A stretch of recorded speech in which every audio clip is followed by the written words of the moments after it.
Watch more, feel more. Dell. Well, that was over pretty quickly. We did fear it. It could have happened. The spin threat of Afghanistan, so high on quality with Rashid Khan and Mujibur Rahman. They've relegated Scotland to what's a 130 run defeat in their first Super 12 game. Afghanistan pick up the points with the very impressive net run rate now going forward into this tournament. This is Maruti Suzuki presents ESPN Cricket for T20 Timeout, powered by Dell. Peter Borren and Tom Moody with me. Be very pleased for two of his very dear Sunrisers and Afghan boys doing the damage. We know Rashid Khan's capable of this, but on his T20 World Cup debut, Mujibur Rahman with his first T20 international five for Tom. You must be pleased for him. Yeah, very pleased for him.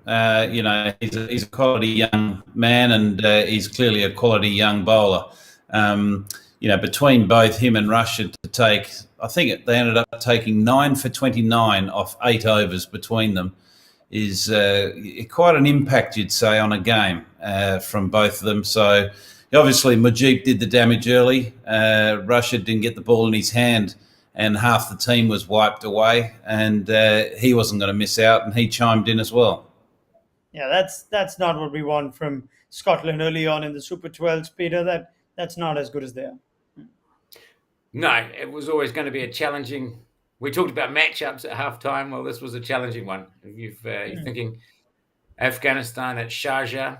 I think that would be a challenging matchup for any team in this competition. They would give them a good run, and they were far too good for the Scotland team today. However, the Scotland team will be very disappointed with their performance, with the ball, as we spoke about earlier, and then obviously with the bat. It's not as though they wouldn't have done that. It's not as though they haven't faced these guys before and done okay.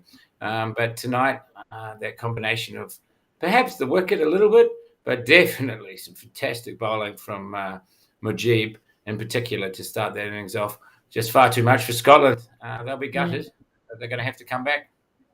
Yeah, I mean, 60 all out isn't fun to watch, isn't it? What do you think the plan was, Peter? Simply to sweep Rashid and Mujib, and it just didn't come off, or was that just a bad plan in general?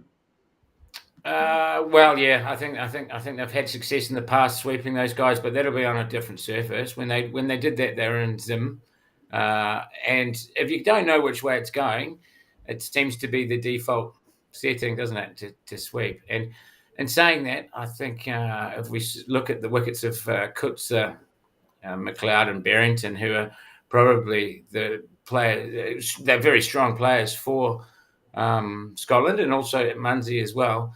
None of them were out sweeping.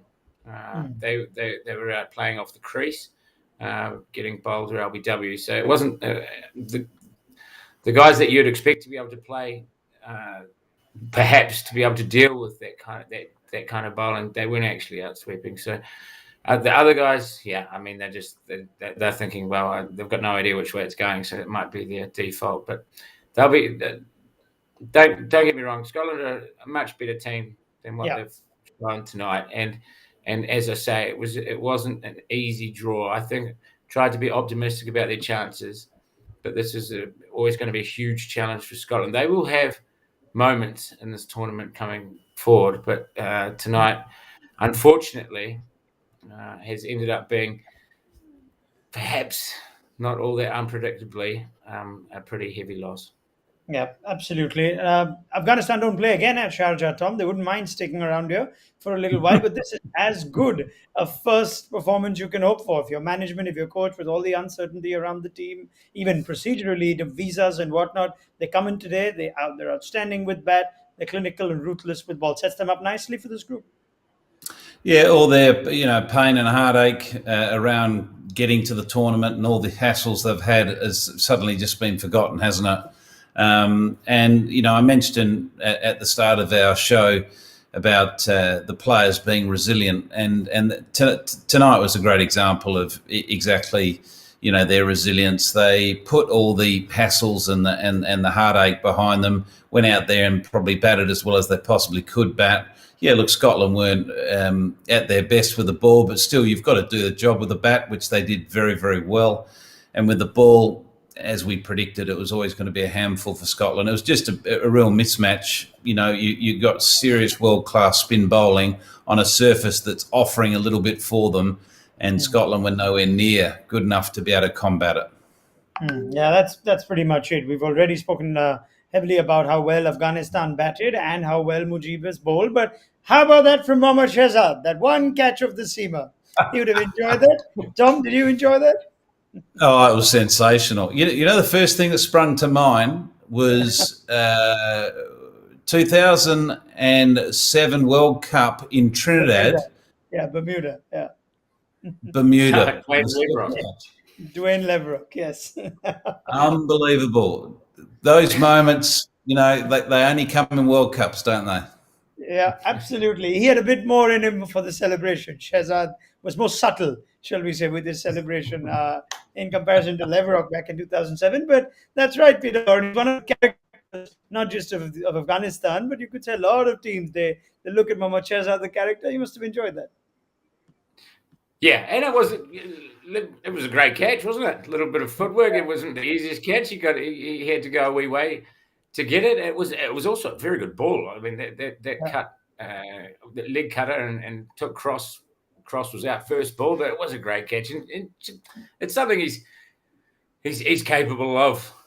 We sort of take Shahzad as a little bit of entertainment, maybe a little bit of a comical value in a way, but he can play, and that's proper keeper's catch. No matter who's taking it, it's a proper keeper's catch, and for a big man, reasonably athletic too. Yeah, we were hoping that Afghanistan put in a performance that would put some smiles on faces of the fans and the people back home. It certainly did for us. That's pretty much it then. It's the perfect day for Afghanistan. Everything went for them. One to forget for Scotland. Peter Borren, Tom Moody, plenty more from you as the tournament rolls on. Thank you very much for joining us on Maruti Suzuki Presents ESPN Cricket for T20 Timeout, powered by Dell. Big double header tomorrow, so do join us in the afternoon. Check your listings on what time. We're live just after the toss for every game of this World Cup. We'll see you then.